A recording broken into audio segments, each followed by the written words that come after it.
Hai teman-teman, welcome back my YouTube channel.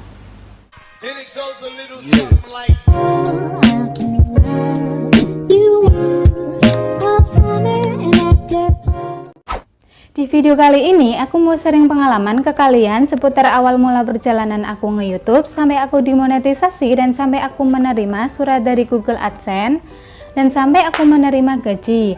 Dan banyak juga teman-teman yang nanya berapa sih gaji pertama YouTuber pemula dan berapa tarif endorse pertama kali aku di YouTube. Semuanya bakal aku bahas di video ini. Pokoknya kalian jangan sampai skip dari awal sampai akhir supaya kalian bisa menyerap informasinya dengan jelas. Sebelumnya aku mau mengucapkan terima kasih dulu kepada teman-teman yang udah support aku dari pertama kali aku bikin channel hingga sampai sekarang.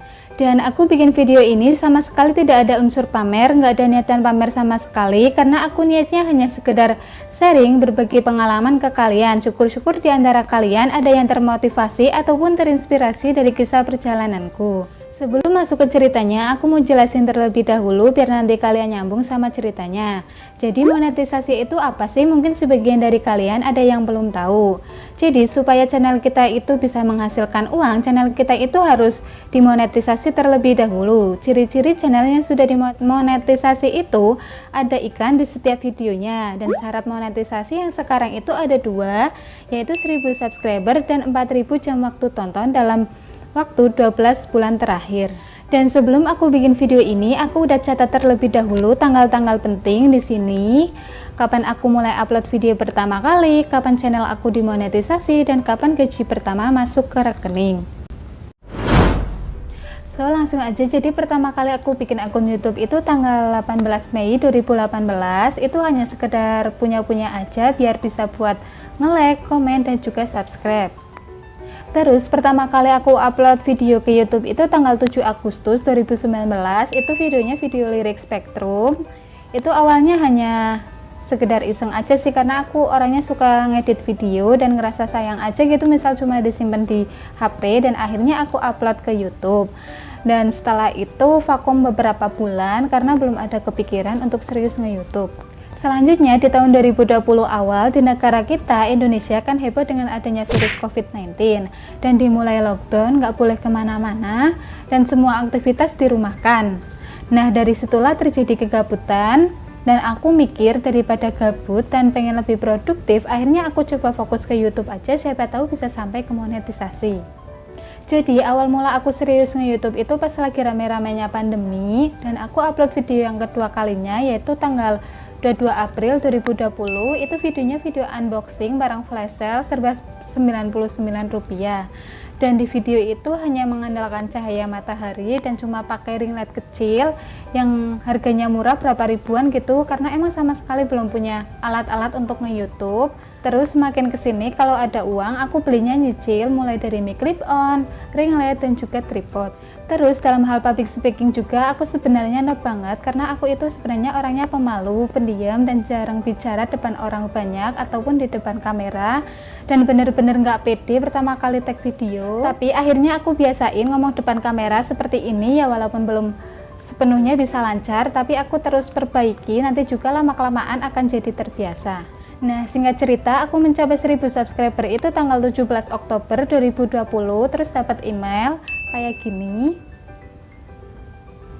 Nah dari serius awal nge-YouTube dari bulan April sampai Oktober barulah sampai 1000 subscriber, kurang lebih butuh waktu 6 bulan baru mencapai 1000 subscriber dan memenuhi satu syarat monetisasi.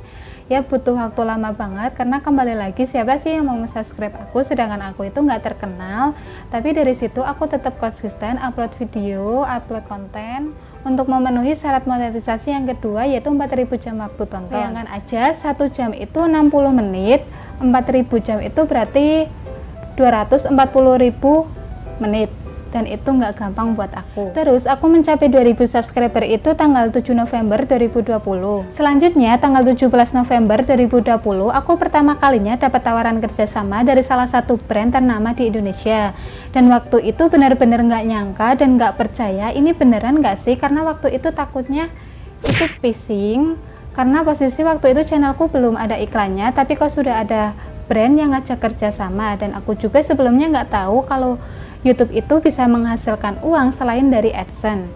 Dan singkat cerita, aku terima tawaran kerjasama tersebut dan tarif endorse pertama kali aku di YouTube itu 200k. Itu aku tahu banget kayak gimana ya, kayak nggak tahu diri gitu loh. Karena waktu itu bener-bener nggak tahu sama sekali tarif endorse untuk YouTuber itu berapa. Cuman aku mikir, bikin konten harus mikir konsep, tag video dan juga ngedit itu nggak gampang, masih pemula. Jadi tarif tersebut aku sesuaikan sama usaha ataupun kerja keras yang udah aku keluarkan. Ya lebih menghargai diri sendiri aja sih. Dan alhamdulillahnya kerjasama tersebut masih berjalan sampai sekarang. Dan senang banget, masih nggak percaya bisa kerjasama dengan brand ternama milik salah satu artis Indonesia. Yang udah ngikuti aku dari awal pasti tahu. Selanjutnya aku mencapai 4.000 jam waktu tonton itu tanggal 12 Desember 2020. Itu artinya sudah memenuhi semua syarat monetisasi. Kemudian dapat email seperti ini. Dan di tanggal itu juga langsung aku daftarin ke YouTube.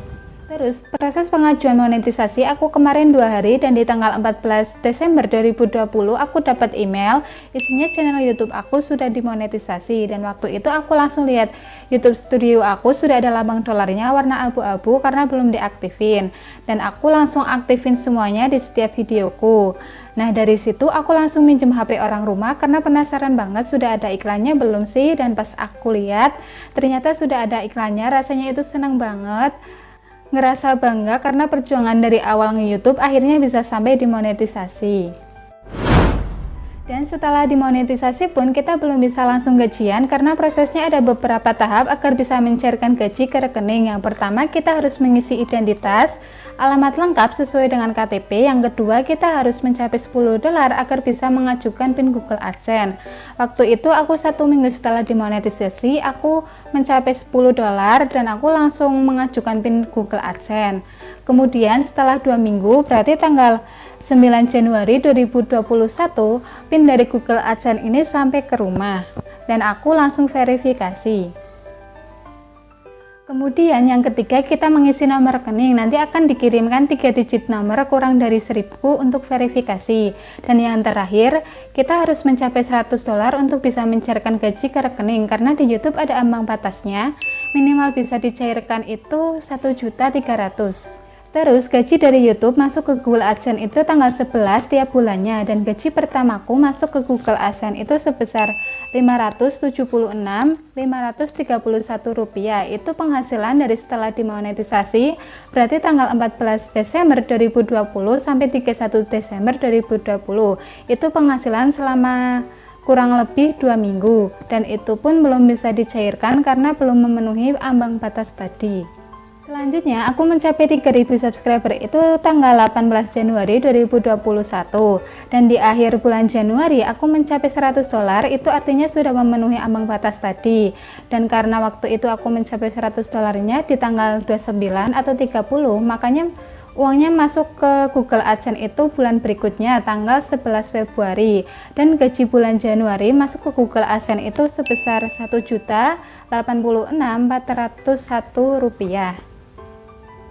Lanjut, gaji dari YouTube masuk ke rekening itu setiap tanggal 21 sampai 25 tiap bulannya. Jadi misal 21 itu pas hari weekend, jadi nanti masuknya pas tanggal 22 pas hari weekday. Dan kemarin tanggal 22 Februari 2021 gaji pertamaku dari YouTube masuk ke rekening itu sebesar Rp1.662.932. Itu gaji bulan Desember dan bulan Januari. Walaupun belum seberapa dibandingkan dengan YouTuber lain, tapi aku alhamdulillah bersyukur banget karena pendapatan tiap bulan itu selalu meningkat. Walaupun rata-rata viewers di channel aku itu masih ratusan, cuma ada beberapa yang ribuan, tapi udah dapat segitu, apalagi yang viewersnya banyak. Jadi pendapatan dari YouTube itu tergantung dari viewers, bukan dari subscriber, dan ini menurut aku lumayan banget loh, bisa dijadikan sampingan. Dan buat teman-teman yang pengen nge-YouTube, aku saranin tanamkan prinsip kalian kalau kalian pengen YouTube itu patokannya jangan uang, dan uang. Karena misal kalau kalian patokannya nge-YouTube untuk uang supaya kaya, nanti di tengah jalan itu mesti bakal pupus karena nge-YouTube itu nggak gampang, prosesnya panjang banget. Jadi kalian selalu tanamkan niat, konsisten, dan yang paling utama nge-YouTube itu hanya sekedar untuk menyalurkan hobi kalian. Misalnya aku orangnya suka ngedit video dan suka tentang persopian. Jadi selama nge-YouTube itu enjoy dan nggak usah menuntut nge-YouTube itu harus selalu pakai kamera bagus. Inilah itu nggak usah, karena aku sendiri dari awal nge-YouTube bahkan sampai sekarang selalu tag video, edit video, dan upload video selalu pakai HP. Terus nggak usah terlalu peduli sama omongan di luar sana yang suka ngeremehin. Jadikan motivasi buat kita, buktikan aja ke mereka bahwa kita itu bisa. Intinya tetap fokus dan semangat buat kalian yang masih berusaha untuk memenuhi syarat monetisasi atau bahkan yang baru memulai untuk ke YouTube. Nggak ada yang nggak mungkin di dunia ini selagi kita mau usaha dan konsisten. Insya Allah usaha nggak akan mengkhianati hasil. Oke teman-teman, mungkin segitu aja sharing pengalaman aku selama nge-YouTube. Semoga video ini bisa bermanfaat dan bisa memotivasi kalian. Misal ada pertanyaan atau next aku harus bikin video apa lagi, kalian boleh komen di bawah atau langsung aja DM ke Instagram aku. Thank you for watching. Jangan lupa untuk like, komen, dan subscribe. Aktifin juga loncengnya dan share ke seluruh sosial media yang kalian punya. See you in the next video. Bye-bye.